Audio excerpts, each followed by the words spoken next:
Okay, so for this video, we're going to look into sketching and graphing a line. With very little knowledge about what a line is or isn't, I want to take a look at the line 4y minus 3x equals 12.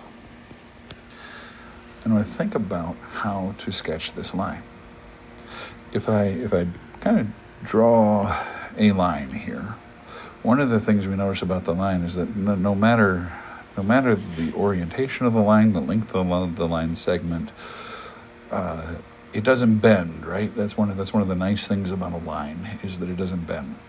And so to define this line, all I really need is 2 points. Now, theoretically, what I've got here on the screen is actually a line segment, right? An actual line extends infinitely beyond those 2 points in either direction.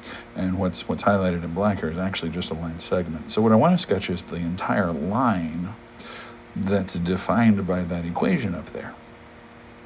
Now, theoretically, that's basically every xy point that makes that equation true.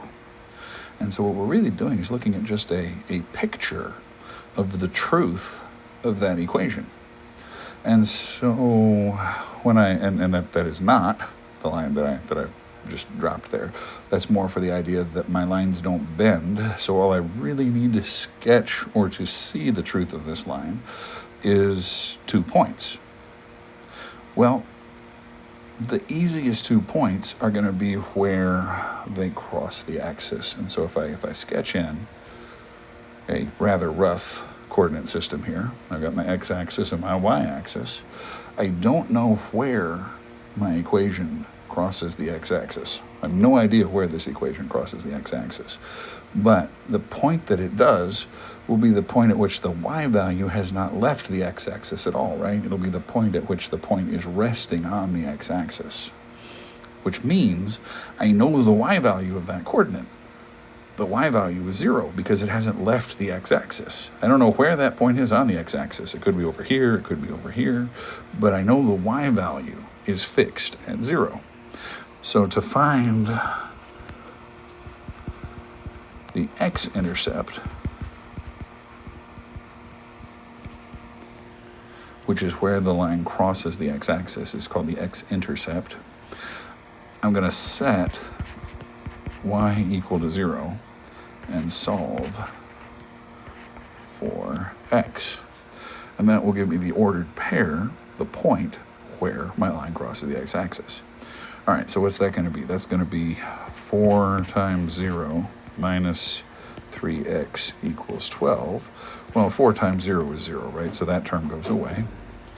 Minus 3x equals 12. I'm going to divide both sides by negative 3, divide by negative 3, and I'm going to get that my x would equal, well, 12 is 3 times 4, so the 3's cancel, so that'll leave me with a negative 4. If x equals negative 4, that means the ordered pair where this thing crosses the x-axis, the point of the x-intercept, is negative 4, comma, 0. That's my x-int. And so I go up here on my sketch and I go 1, 2, 3, 4, and I put a point in here at negative 4, comma, 0. Okay, similarly, to find where it crosses the y-axis is going to be the next easiest point to find. And you can debate which one's easier, but it'll be somewhere on this y-axis, which means I haven't left the y-axis at all, which means that my x value is going to be 0. I don't know if the y is up there, or if the y-intercept's there, or at the origin. I don't know any of those points. I don't know where it is on the y-axis, but I know it's on the y-axis.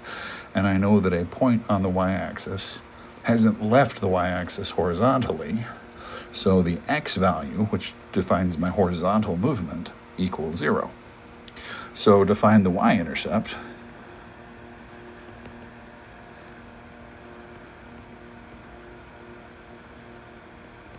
I set my x value equal to 0 and solve for y. And that will give me the ordered pair of my y-intercept, very similar to the process that we did for x. This is just setting that the x value equal to 0 instead of the y value equal to 0. And so now I'm going to have 4 times y minus 3 times 0 equals 12. That term goes away because 3 times 0 is still 0. All right, so now I have 4 times y equals 12. Divide both sides by 4. Divide by 4. Divide by 4. Now I'm going to get that y equals 12 is 3 times 4. The 4's cancel, and so that's going to leave me with a 3. If I wrote all that out, because I really should write all that out, that would be equals, and then 3 times 4 divided by 4. The 4's cancel because 4 divided by 4 is 1, and then 1 times the 3 is just the 3. It's the only way anything cancels. And now my y-intercept point is the ordered pair 0, 3. All right, well, when I go back up here, I'm at 0, and I go up 1, 2, 3, and I put that point in. And from there, it's literally just playing connect the dots to sketch my line. Now, if I want to check that, I need to plug it into a calculator. But to plug it into a calculator, I have to change a couple of things about my original equation. If I take a look at my calculator, I go to the y equals button on my calculator, and I clear out a few things that I was just working on for another class. And you see that I have a y0, which is just a subscript, it's a label, y equals something. But I don't have my equation written as a y equals something. And so I have to solve that equation for a y equals something before I can use my calculator, before I can use my machine or my tool. Well, that's relatively straightforward. I'm going to add 3 to both sides. And so I'm going to say this is 4y equals 3x plus 12. And then I'm going to divide both sides by 4. And so I'm going to get that y equals 3/4 x. And then 12 over 4 is just 3, right? For the same reason that we had this, we were divided by 4. Well, instead of dividing by 4, we're dividing by 3, which leaves the 4 behind instead of the 3 behind. And so when I want to type this into the calculator, it's going to be 3 over 4 times x, my variable x, times my variable x. And that variable button is that button between alpha and stat, where it has x, t, theta, and m. It's just any variable. And then plus 3.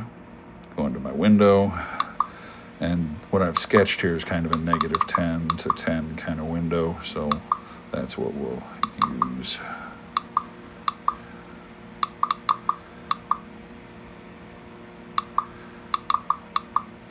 And we'll graph that. And at first you say, hey, wait a minute, that doesn't look anything like what we've got on the graph on the left. But then you say, hey, well, as I look a little bit closer, it is going from left to right, it's going up. And as I look a little bit closer, the y-intercept is a little above 2.5. Well, that should be 3. And the x-intercept is a little bit to the right of 5. Well, that should be negative 4. So as I zoom in on this a little bit, and I pan over a little bit, we can show that we really are talking about the exact same line. It's just the scale of our graph didn't really let us see that at first. And so that's one thing to be careful of when you're looking for a graph to make you feel better about your lines, is you got to make sure that your scales of your sketches and the scales of what you're plotting on your graph are similar. Otherwise, your graph is going to make you feel worse, not better. And it's just going to make you second guess everything you just did, even though you probably did it right, because it's a relatively straightforward method. All right. Well, I hope this helps, and good luck working on problems on your own.